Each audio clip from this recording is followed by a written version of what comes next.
Terça-feira, 9h30 da noite, Vasco e Fortaleza jogam no Rio de Janeiro.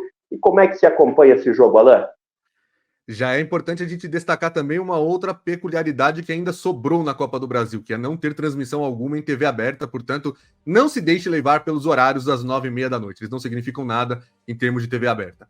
Esse Vasco e Fortaleza na terça-feira, às 9h30 da noite, horário de Brasília, é um jogo exclusivo do Sport TV e do Premiere. Então, se você tem o Sport TV na TV por assinatura, o Premiere, que também, obviamente, dá para ser assinado nas operadoras de TV paga, ou no streaming, pelo Globoplay, Amazon Prime e outras plataformas, você vai poder acompanhar esse jogo, que na partida de ida ficou em um empate em 0-0.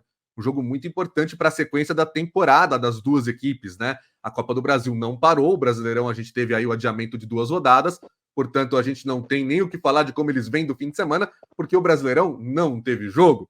Então a gente vai esperar para ver o que vem por aí. O Vasco, claro, tem o fator campo a seu favor, e o Fortaleza tem um time que, na minha opinião, é mais forte, um trabalho bem mais, né, estabilizado do que o do Vasco da Gama, que está recomeçando depois de um mau começo aí no Brasileiro. Então esse jogo, Sport TV e Premiere. O que dá para a gente esperar em campo, Marinho? É o jogo mais fácil de explicar no que diz respeito a regulamento, né? Porque empate no primeiro jogo é bem simples. Quem vencer leva, em caso de novo empate, independente do placar, vai para os pênaltis. O primeiro jogo foi 0-0, como o Alan bem destacou. No Vasco, Álvaro Pacheco, novo técnico, que usa o mesmo estilo que eu, costuma utilizar uma boina. O Álvaro Pacheco, novo técnico do Vasco, desembarcou no fim de semana no Rio de Janeiro para assumir o time. Para ele comandar já nessa partida contra o Fortaleza, depende de trâmites burocráticos, questão de visto de trabalho, questões legais.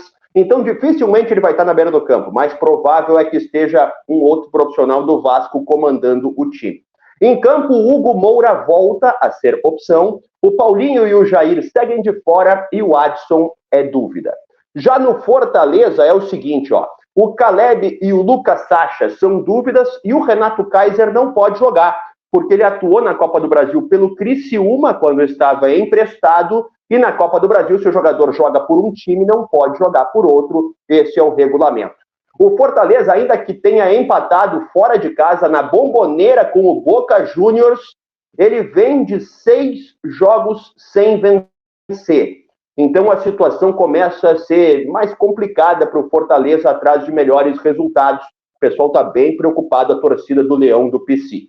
Fortaleza e Vasco, ou melhor, Vasco e Fortaleza, eu vou ficar com o fator local, com aquela magia, aquela mágica do novo treinador, que faz todo mundo jogar melhor. Então a minha aposta é classificação e vitória do Vasco. E o teu palpite, Alan? Eu acho que o Vasco se classifica nos pênaltis, que o Fortaleza nos pênaltis tem enfrentado problemas, né? Na final da Copa Sul-Americana, do Campeonato Cearense, e eu não acho que o Fortaleza vá perder para o Vasco da Gama no tempo normal, mesmo tendo o fator casa. Então eu vou apostar em empate e vitória do Vasco nos pênaltis. Qual?